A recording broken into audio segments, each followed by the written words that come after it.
Assalamualaikum warahmatullahi wabarakatuh. Perkenalkan, nama saya Marfuah Marcelina Daeng dari Pendidikan Ekonomi B semester 2. Di sini saya akan menjelaskan tentang identitas, hubungan, dan persyaratan koperasi sebagai tugas UTS mata kuliah Ekonomi Koperasi dan UMKM dengan dosen pengampu Ibu Putri SPD MPDE.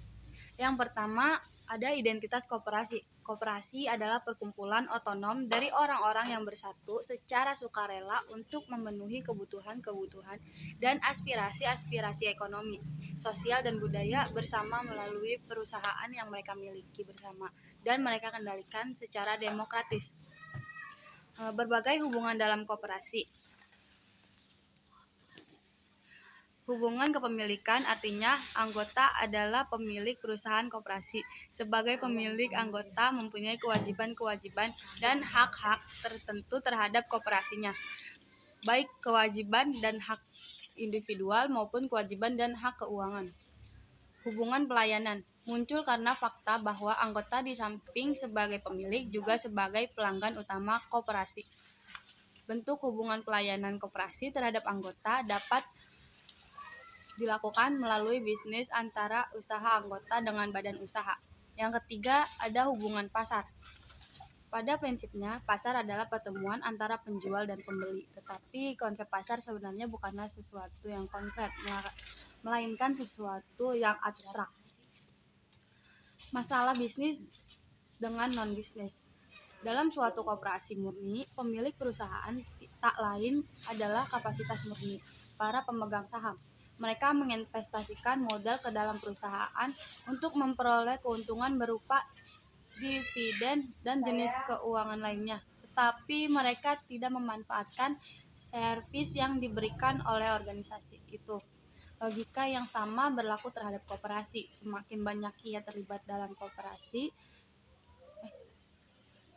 semakin banyak ia terlibat dalam melakukan bisnis dengan non-anggota, semakin besar kehilangan karakteristik koperasi dan secara berangsur-angsur berubah menjadi suatu organisasi daripada pemegang saham, para investor yang dominan.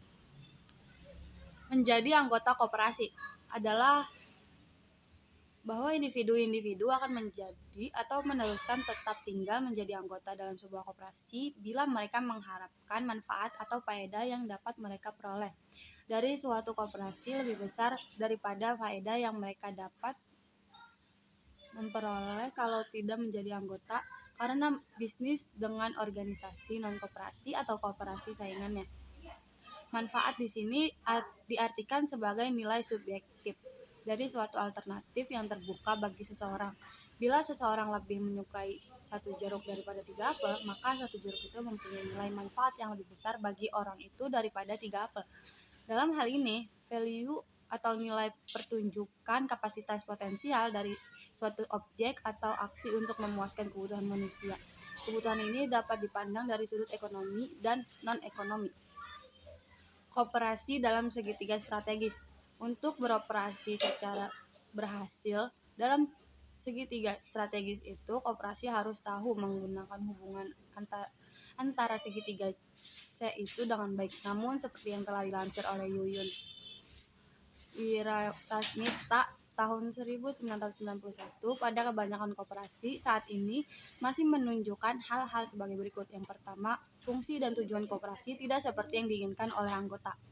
Yang kedua, struktur organisasi dan proses pengambilan keputusan sukar dimengerti dan dikontrol. Struktur organisasi dari sudut pandang anggota dianggap terlalu rumit.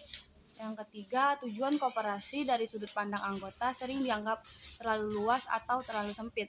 Yang keempat, perusahaan koperasi dengan para manajernya sangat dianggap terhadap arahan pengurus dan atau pemerintah, tetapi tidak tanggap terhadap arahan anggota. Yang kelima, fasilitas koperasi terbuka juga bagi non-anggota sehingga tidak ada perbedaan manfaat yang diperoleh anggota dan non-anggota.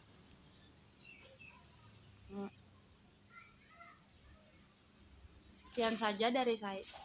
Wassalamualaikum warahmatullahi wabarakatuh.